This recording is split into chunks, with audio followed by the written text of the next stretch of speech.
Innal hamdalillah nahmaduhu wa nasta'inuhu wa nastaghfiruh wa na'udzu billahi min sururi anfusina wa sayyiati a'malina may yahdihillahu fala mudhillalah wa may yudlil fala hadiyalah. Asyhadu an la ilaha illallah wahdahu la syarikalah wa asyhadu anna Muhammadan abduhu wa rasuluh. Allahumma sholli ala Muhammadi wa ala alihi wa sahbihi ajmain. Faya ayyuhal hadirun rahimakumullah, usini wa nafsi bitaqwallah faqad fazal muttaqun. Qala Allah Ta'ala fi kitabil karim, a'udzubillahi minasyaitonir rajim. Bismillahirrahmanirrahim.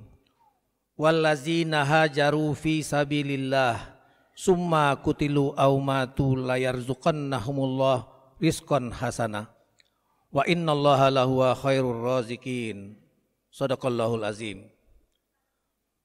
Ma'asyiral muslimin jamaah Jumat Masjid Al-Furqan rahimakumullah. Tiada kata yang paling pantas kita ucapkan pada hari Jumat yang mulia ini 28 Muharram 1444 Hijriah, melainkan syukur kepada Allah Subhanahu wa taala yang telah mencurahkan banyak kenikmatan-kenikmatan. Nikmat iman, nikmat Islam, nikmat kesehatan, nikmat kesempatan serta keleluasaan kepada kita, sehingga kita dapat melangkahkan kaki ke masjid ini untuk melaksanakan kewajiban mendengarkan khutbah dan sholat Jumat berjamaah. Khatib mengajak diri dan jemaah sekalian untuk senantiasa mewasiatkan diri kita masing-masing, merealisasikan rasa syukur tersebut dengan tetap senantiasa berupaya meningkatkan takwa kepada Allah Subhanahu wa taala, dalam artian senantiasa melaksanakan segala perintahnya dan meninggalkan segala larangan-larangannya, sebagaimana firman-Nya di dalam Al-Quran dan contoh teladan dari Rasulullah Muhammad sallallahu alaihi wasallam. Sekecil apapun dan dimanapun kita berada, karena hanya dengan takwa itulah jiwa raga kita insya Allah akan diselamatkannya, baik di dunia maupun di akhirat kelak insya Allah. Hadirin jemaah Jumat rahimakumullah, sejak 27 hari yang lalu kita sudah memasuki tahun baru 1444 Hijriah. Rasanya kita belum lepas dari suasana prihatin. Sudah lama sekali bangsa kita menderita karena pandemik coronavirus, dan sebagai dampak langsung dari pandemik tersebut terjadi krisis ekonomi yang kian menambah berat beban kehidupan masyarakat, dan kegetiran yang dirasakan semakin bertambah. Dengan upaya untuk mendapatkan keadilan, tampaknya saat ini tampak bagaikan pungguk merindukan bulan. Ajaran Islam yang mulia cenderung dipinggirkan. Umat yang ingin kembali kepada Islam yang kafah dituduh radikal dan intoleran. Dan inilah musibah dan bencana yang besar di hadapan kita semua, yang terjadi akibat hukum Islam tidak diikuti sebagaimana mestinya, sementara aturan kufur cenderung dipakai. Aturan Allah SWT disingkirkan dan digantikan dengan aturan produk hawa nafsu manusia. Ini mengingatkan kita pada kondisi yang sama 14 abad yang lalu, sebelum Rasulullah SAW diperintahkan Allah untuk hijrah dari Mekah ke Madinah. Saat itu orang-orang kafir Quraisy menolak ajaran Islam dengan keras. Mereka mengolok-olok Rasulullah SAW hanya disebabkan karena Rasul membawa ajaran Islam yang bertentangan dengan keyakinan mereka. Padahal saat itu Rasulullah adalah orang yang terbaik di Makkah, yang mereka panggil Al-Amin, orang yang sangat jujur dan terpercaya. Hadirin jemaah Jumat rahimakumullah, hijrah Rasulullah SAW dan para sahabatnya adalah peristiwa besar dalam sejarah peradaban Islam. Itulah sebabnya mengapa peristiwa hijrah disepakati sebagai awal dari penanggalan kalender Hijriyah, yang didasarkan atas usul Khalifah Umar bin Khattab radhiyallahu an pada tahun ke-7 setelah Rasul wafat, yaitu tahun ke-17 setelah peristiwa hijrah itu sendiri. Hijrah menjadi tonggak tegaknya Islam di muka bumi. Melalui hijrah, Islam berkembang menjadi kekuatan besar yang menebarkan rahmat ke seluruh alam. Berbeda dengan sebelumnya, selama 13 tahun di Makkah, dakwah Islam mengalami kesukaran bahkan jalan buntu. Caci maki hingga penganiayaan dialami oleh Rasul dan para sahabat. Sehingga hal tersebut sempat membuat Rasulullah SAW berduka. Sehingga turun ayat yang menghibur beliau, yaitu Al-Quran surah Al-An'am surah ke-6 ayat 34 yang maknanya, dan sesungguhnya Rasul-Rasul sebelum engkau pun Muhammad telah didustakan, tetapi mereka sabar terhadap pendustaan dan penganiayaan yang dilakukan terhadap mereka, sampai datang pertolongan kami kepada mereka. Dan tidak ada seorang pun yang dapat mengubah kalimat-kalimat ketetapan Allah.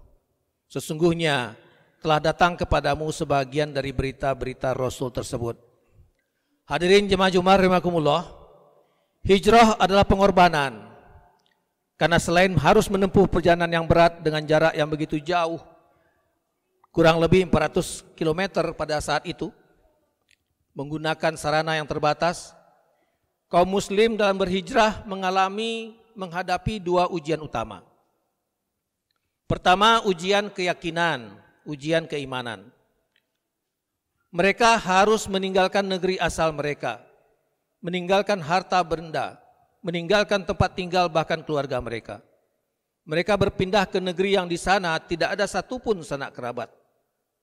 Kepada mereka juga tidak dijanjikan akan mendapat tempat tinggal baru atau mata pencarian baru sebagai ganti harta yang mereka tinggalkan. Hanya dengan bermodalkan keyakinan atas pertolongan Allah Subhanahu wa taala mereka berhijrah. Dan Allah Subhanahu wa taala pun memberikan pujian dan pahala yang berlimpah kepada kaum yang berhijrah, kaum muhajirin. Sebagaimana Al-Qur'an surah Al-Hajj ayat 58 yang khatib bacakan pada mukadimah khutbah, yang maknanya, dan orang-orang yang berhijrah di jalan Allah kemudian mereka terbunuh atau mati, sungguh Allah akan memberikan kepada mereka rizki yang baik berupa surga, dan sesungguhnya Allah adalah pemberi rizki yang terbaik.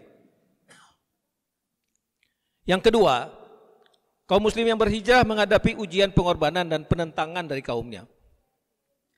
Zainab binti Rasulullah SAW misalnya, ia harus rela berpisah dengan suaminya Abu Al-As bin Rabi yang masih musyrik, dan yang bersangkutan menolak ikut berhijrah. Keluarga suaminya pun menghadang Zainab yang saat itu tengah hamil 4 bulan, sehingga dirinya terjatuh dan mengalami keguguran. Tapi setelah pulih dari lukanya, Zainab kembali berangkat berhijrah meninggalkan suaminya, mengikuti Rasul dan para sahabat. Sahabat lain Suhaib bin Ar-Rumi radhiyallahu an mengorbankan harta yang dia bawa dari rumahnya untuk diberikan kepada kaum musyrik yang menghadang dirinya di perjalanan, ketimbang dia harus kembali ke Makkah, dan ia memilih untuk tetap hijrah. Hadirin jemaah Jumat rahimakumullah, hijrah Rasulullah dari Makkah ke Madinah bukanlah karena beliau ingin menghindar dari kesulitan demi kesulitan yang menghadang dakwah di Makkah. Bukan karena itu. Namun beliau menyadari bahwa saat itu masyarakat Makkah masih berpikiran dangkal, masih bebal, dan masih berkubang dalam kesesatan. Karena beliau berprinsip bahwa kegiatan dakwah Islam harus tetap jalan, tidak ada jalan lain kecuali dakwah harus dialihkan dari kondisi masyarakat yang sesat dan dangkal ke kondisi masyarakat yang kondusif dan siap menerima Islam. Dan itu diyakini akan didapatkan di masyarakat Madinah. Lalu Allah Subhanahu wa taala memberikan pertolongan pada Rasul dengan kedatangan orang-orang dari suku Aus dan Khazraj dari Yatsrib dari Madinah. Dua kabilah ini terkenal dengan kekuatannya karena terbiasa berperang. Negeri mereka pun memiliki posisi geostrategis yang luar biasa karena terletak di jalur perdagangan antara Makkah dan Syam. Jemaah sekalian, di Makkah Rasulullah SAW berhasil membangun negara Islam pertama di dunia. Rasulullah SAW berhasil menyatukan berbagai suku dan mengikat perjanjian dengan kaum musyrik melalui piagam Madinah. Dan di Madinah Rasulullah SAW menjalankan syariah Islam secara kafah dengan struktur pemerintahannya dan berhasil menggapai negeri yang baldatun thayyibatun wa rabbun ghafur. Dan selanjutnya Rasul dan beserta sahabat menyebarkan Islam ke seluruh penjuru jazirah Arab dengan dakwah dan jihad fisabilillah. Jemaah sekalian, itulah hijrah. Peristiwa yang memberikan keteladanan dan pelajaran penting betapa perubahan masyarakat menuju tatanan yang penuh rahmat dan keadilan tidak mungkin terjadi tanpa pengorbanan dan tanpa Islam di dalamnya. Ingatlah, kemenangan dan perubahan besar hanya bisa terwujud karena pengorbanan yang besar di jalan Allah Subhanahu wa taala. Dan itu harus diimplementasikan dalam kehidupan nyata. Kita dengan izin Allah harus mampu mengubah segala sesuatu yang jelek menjadi lebih baik, khususnya terkait dengan akhlak. Insyaallah. Barakallahu li wa lakum fil Qur'anil azim wa nafa'ani wa iyyakum bima fihi minal ayati wa zikril hakim wa taqabbala minni wa minkum tilawatahu innahu was-samiul alim. Aqulu qauli hadza fastaghfirullahal azim innahu wal ghafurur rahim.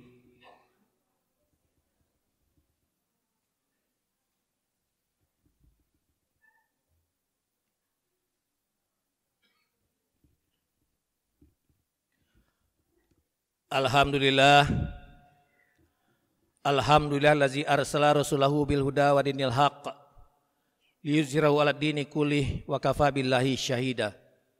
Asyhadu an la ilaha illallah wahdahu la syarikalah wa asyhadu anna Muhammadan abduhu wa rasuluh la nabiyya ba'dah. Fa ya ayyuhal mu'minun usikum wa nafsi bittaqwallah faqad fazal muttaqun. Amma ba'.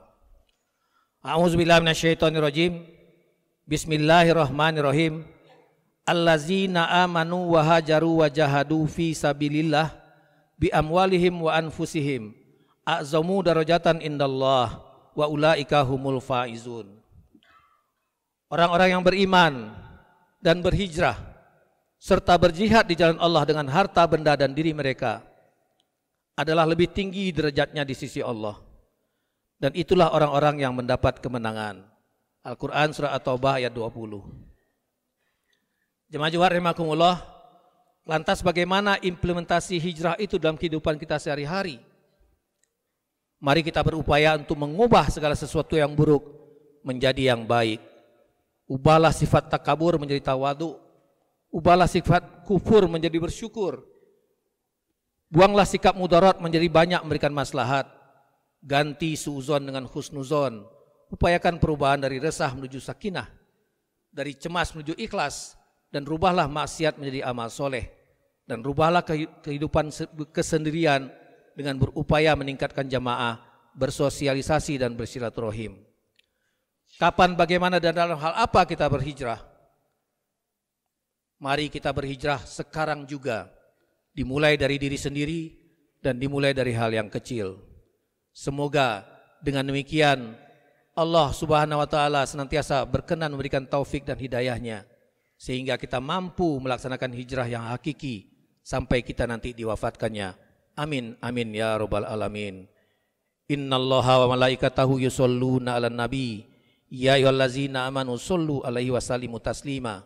Allahumma sholli ala Muhammad wa ala ali Muhammad kama sholaita ala Ibrahim wa ala ali Ibrahim innaka Hamidum Majid. Wa barik ala Muhammad wa ala ali Muhammad kama barakta ala Ibrahim wa ala ali Ibrahim innaka Hamidum Majid. Allahumma ighfir lil muslimina wal muslimat wal mu'minina wal mu'minat al ahya'i minhum wal amwat innaka samiun qaribun mujibud da'wat ya qadiyal hajat. Rabbana hablana min azwajina wa zurriyyatina qurrata ayun waj'alna lil muttaqina imama. Rabbana la tuzigh qulubana ba'da idh hadaitana wa hab lana min ladunka rahmah innaka antal wahhab. Ya Rabb, tuntun kami semua agar mampu menjadikan hari ini lebih baik daripada kemarin dan hari esok yang lebih baik daripada hari ini. Beri kami kekuatan agar mampu istiqomah dalam Islam dan beri kami kemampuan untuk berhijrah dari kondisi sebelumnya yang tidak kau ridhoi menuju kebaikan-kebaikan yang kau beri rahmat. Ya Allah, beri kami kekuatan untuk dapat memanfaatkan sisa usia kami untuk beramal soleh, menutupi kesalahan-kesalahan yang mungkin kami lakukan selama ini. Jauhkan kami dari berbuat aniaya, ya Allah, dan pelihara kami dari maksiat. Ya Hadi, tuntun kami dan bangsa Indonesia agar mampu berhindar dari ancaman bencana dan musibah yang diakibatkan oleh kelalaian dan kesalahan kami.